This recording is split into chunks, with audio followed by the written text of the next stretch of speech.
Falar sobre esse assunto, nós convidamos aqui o professor de Relações Internacionais da FMU, Manuel Furriela.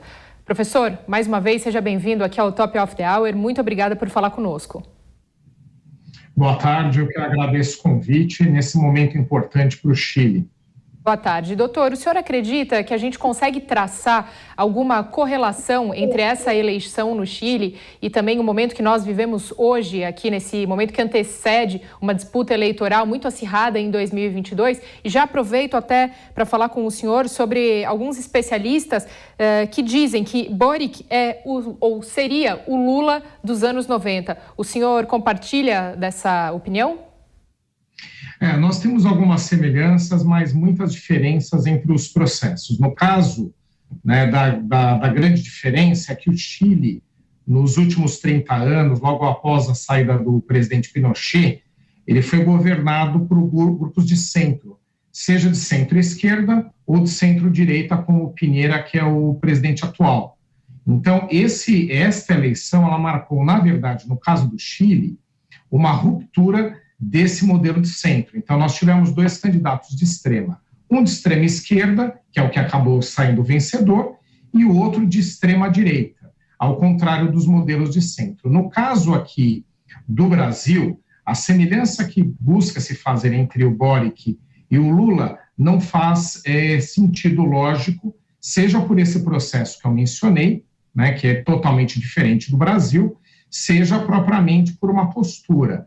O Boric ele tem posições mais radicais ao modelo chileno. No Chile tem sido governado pelo centro, como eu mencionei, mas com modelo liberal. Foi implementado um modelo liberal com sucesso, no caso chileno, tanto é que o Chile é um dos países mais avançados da América Latina, ou talvez o mais avançado em termos econômicos e sociais, e agora esse modelo é um modelo de ruptura, pelo menos o que está sendo proposto, um modelo mais radical. No caso do Brasil, apesar da proposta ser de esquerda, ela é muito mais ao centro do que propriamente a proposta que está sendo apresentada ao Chile e que, obviamente, a gente vai acompanhar o desenrolar. Então, não vejo tanta identidade assim. Um outro fator também de diferenciação é que, no caso brasileiro, existem sérias acusações envolvendo corrupção, no caso do ex-presidente Lula, acho que até mais do que isso, já que nós tivemos vários processos e condenações, e no caso do Boric não é esse tipo de situação que se apresenta. Ele é um líder, pelo que tudo indica, que apresenta uma proposta diferente de gestão, o que faz todo sentido no âmbito democrático, já que se abrem opções à sociedade, mas ele não possui uma situação que manche a sua reputação, a sua condução, como nós temos no caso brasileiro. Professor, alguns especialistas mais conservadores, mais alinhados, então, com essa ideia de direita, temem que essa eleição de Boric no Chile esteja consolidando uma onda vermelha na América Latina. O senhor concorda? Não acredito que seja uma nova onda.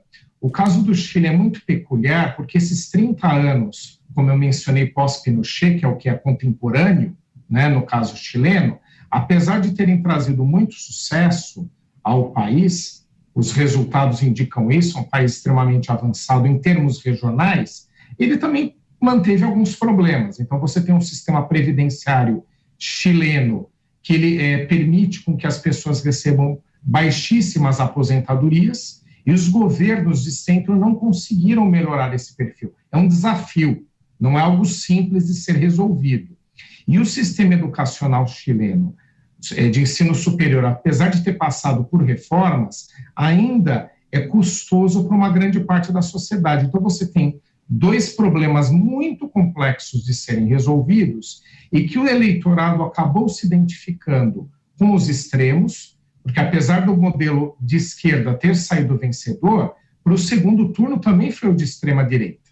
Então, eu não diria que é o modelo de esquerda que propriamente saiu completamente vencedor, já que o candidato de direita também foi ao segundo turno. Eu acho que o chileno quis dar aos seus políticos foi um recado de que esses dois problemas principais que eu mencionei precisam ser enfrentados, seja por um modelo de direita, que foi o que saiu perdedor, mas foi para o segundo turno, seja de esquerda. Então, eu acho que é um fenômeno próprio do Chile, que não dá para ser misturado com o resto aqui da América do Sul. Podem ocorrer coincidências, no caso do Brasil e de outros países, da gente ter governo de esquerda novamente, mas eu não vejo como um processo regional. Eu vejo como um caso isolado do Chile, nesse recado de mudança, e acabou vencendo o projeto de esquerda, né, mas o de direita também apresentado e também trazido a segundo turno pela sociedade. O recado é de mudança, não necessariamente faz parte de uma onda na América do Sul.